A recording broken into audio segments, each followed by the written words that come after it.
narahatlığın son dövrlərdə artmasının ən böyük səbəbi 30 illik işğal dövründə Azərbaycanın mülki əhalisinə qarşı bir çox cinayətlərdə təqsirli bilinən erməni əsilli şəxslərin verdiyi ifadələr və etiraflarıdır. Belə ki, həmin etiraflarda Ermənistan dövlətinin və onun silahlı qüvvələrinin Azərbaycana və onun əhalisinə qarşı bir çox müharibə cinayətlərində, sülh və insanlığa qarşı cinayətlərdə, işgəncələrdə, girovun götürülməsi və digər cinayətlərdə iştiraki bilavasitə səsləndirilib. Xüsusilə Azərbaycanın mülki əhalisinin dinc əhalisinə qarşı Gəncə və Bərdədə həyata keçirilən hücumlarda Ermənistan rəhbərliyinin bilavasitə rolu qeyd edilib. Əlbəttə ki, bütün bunlar son vaxtlar Ermənistandakı hərbi siyasi rəhbərliyi narahat etməyə başlayıb.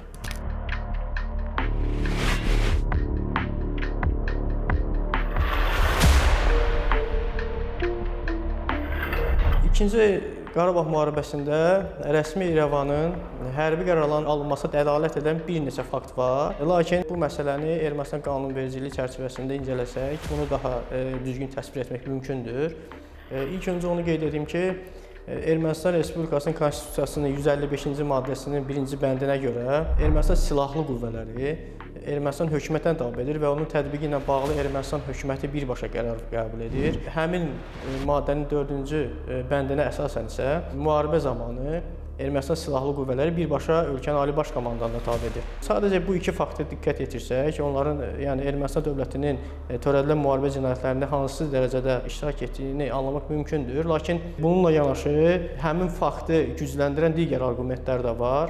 Misal üçün, Ermənistan silahlı qüvvələrinin müdafiə haqqında qanunu var. Ermənistan hökumət tərəfindən qəbul edilmiş 15 noyabr 2017-ci ildə qəbul edilmiş qanunda orada Ermənistan Respublikasının silahlı qüvvələrinin sülh və müharibə dövründə tətbiq etmə qaydaları var. Həmin qanunun müddəalarına da diqqət etirsək, Ermənistan silahlı qüvvələrinin 2-ci Qarabağ müharibəsində qəbul edilən hərbi qərarlardan hansı dərəcədə iştirak etdiyini görmək mümkündür.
Qeyd edilən müddəaların hüquqi əsasının olması üçün Ermənistan ərazisində hərbi vəziyyətin elan edilməsi şərtidir. Qeyd edeyim ki, bunu da Ermənistan Respublikası hakimiyyəti, yəni hökuməti 27 sentyabr 2020-ci ildə qəbul etdiyi 1586-1586H nömrəli qərarı ilə açıq şəkildə ifadə edib. Həmin qərar, qeyd edeyim ki, Ermənistan hökumətinin Ali Baş Komandanı, yəni Baş nazir Nikol Paşinyan tərəfindən imzalanıb və bu qərar əsasında Ermənistan bütün ərazisində hərbi vəziyyət elan edilib. Ermənistan silahlı qüvvələri 2-ci müharibəsindəki döyüş əməliyyatlarına cəlb edilib. Qeyd edeyim ki, həmin döyüş əməliyyatlarına əlbəttə ki, Gəncə və Bərdəyə həyata keçirilmiş hücumlarla bağlı əməliyyatlar da daxildir. Qeyd edeyim ki, həmin əməliyyatlarda Ermənistan silahlı qüvvələrinin reaktiv yaylım atəş sistemləri və əməliyyat taktiki raket kompleksləri tətbiq olunub və bunların tətbiqi nəticəsində Azərbaycan mülki əhalisi arasında xeyli sayda tələfata səbəb olub. Onu da əlavə edeyim ki, həmin hücumlar zamanı Ermənistan silahlı qüvvələri tərəfindən beynəlxalq konvensiyalara qadağan edilmiş, xüsusilə Cenevra konvensiyaları qadağan edilmiş kasetli bombalardan istifadə olunub.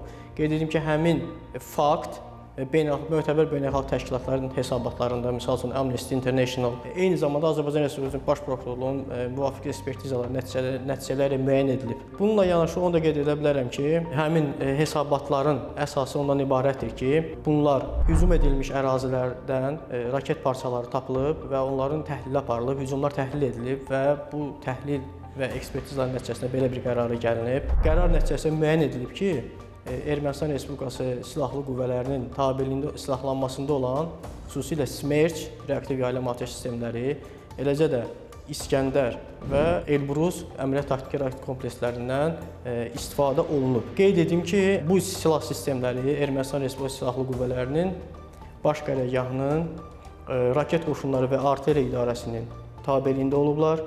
Tabeliyindəki hərbi hissələrin balansında olub. Bu rəsmi məlumatlarla təsdiq olunur Ermənistan mənbələrinə əsasən. Onu da əlavə edim ki, raket qoşunları və artilleriya idarəsi Ermənistan Respublikası hökumətinin 4 iyul 2019-cu il tarixli müvafiq qərarına əsasən Ermənistan Silahlı Qüvvələrinin baş qərargahının müvafiq struktur bir bölməsidir.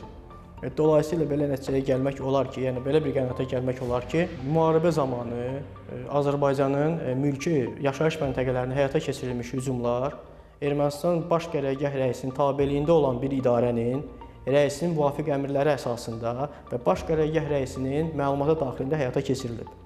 Müharibə zamanı Silahlı Qüvvələrin baş qərargah rəisi isə birbaşa Ali Baş Komandana, yəni baş nazirə tabe olduğu üçün əlbəttə ki, Ermənistanın bu qərarlarda bilavasitə rolu və məsuliyyəti var və buna görə düşünürəm ki, Ermənistan buna görə məsuliyyət daşımalıdır. Bununla yanaşı bir faktı daha da qeyd etmək istəyirəm. Xüsusilə Gəncə və Bərdəyə edilmiş hücumlarda iştirak etmiş, birbaşa, yəni həmin silahların tuşlanmasında, olan atəş açılmasında iştirak etmiş şəxsi heyət baş nazir Paşinyanın vəsatəti əsasında keçmiş prezident Armen Sarkisyanın 3 noyabr 2020-ci il müvafiq sərəncamı ilə dırnaq arasında şücaətə görə və göstərdikləri məharətə görə mükafatlandırılıblar. Bu da onu deməyə əsas verir ki, həyata keçirilən tapşırıqlar, yəni icra edilən tapşırıqlar Ermənistan Respublikasının Ali Baş Komandanın əmri əsasında, yəni baş nazir Paşinyanın əmri əsasında icra edilib.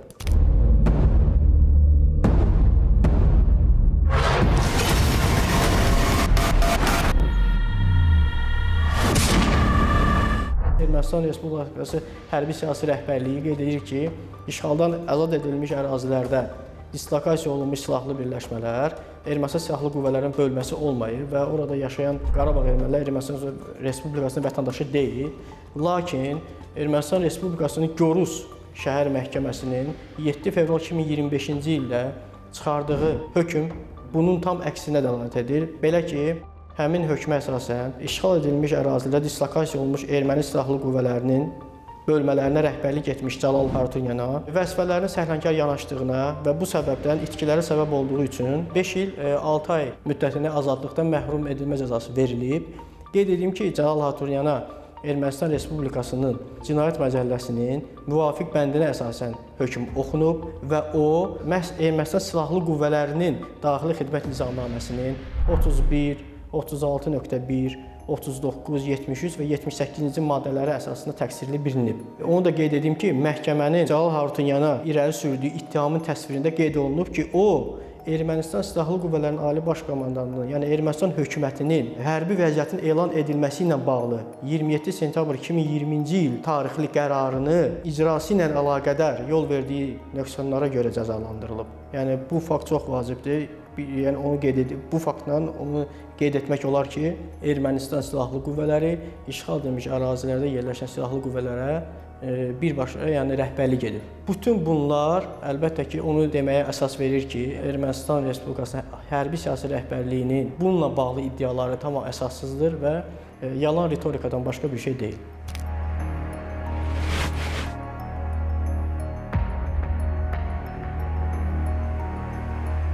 Beynəlxalq hüquq nöqteyi nəzərdən Ermənistanın məsuliyyəti, yəni ondan ibarətdir ki, Ermənistan Azərbaycanın mülki obyektlərinə hücum etməklə həm müharibə qanunlarını, həm beynəlxalq hüquq və insan hüquqlarını pozub.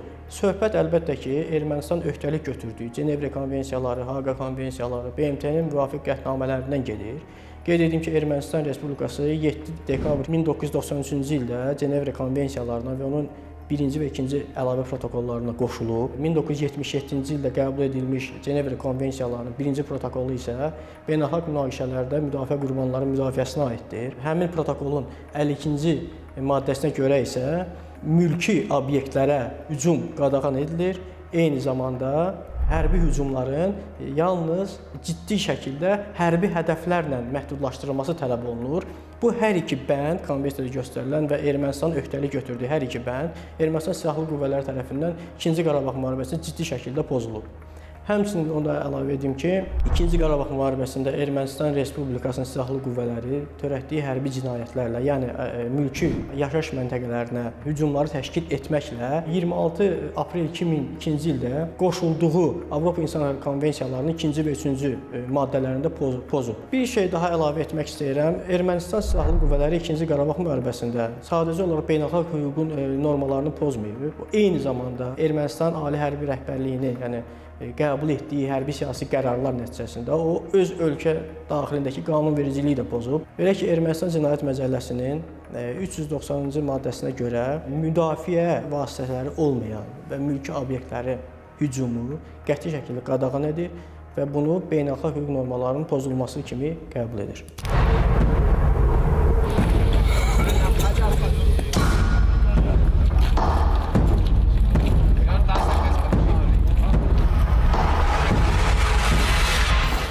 Nəticə etibarilə 2-ci Qarabağ müharibəsində keçirilən hərbi əməliyyatlarda iştirak edən silahlı bölmələrin Ermənistan silahlı qüvvələrinin bölmələrinin olduğu və onların birbaşa Ermənistanın rəhbərliyinin əmrlərini icra etdiyi müəyyən edilib. Bütün bu faktlar isə Ermənistanın dövlət məsuliyyətini ortaya qoyur. Beynəlxalq ictimaiyyətdə təqsirləndirilən şəxslərin azad edilməsi ilə bağlı çağırışlar və son dövrdə Ermənistan hakimiyyət nümayəndələrinin bununla bağlı narahatlığı da məhz Ermənistan dövlət məsuliyyətinin sübutu ilə və təqzib olunmaz fakt olması ilə əlaqədardır.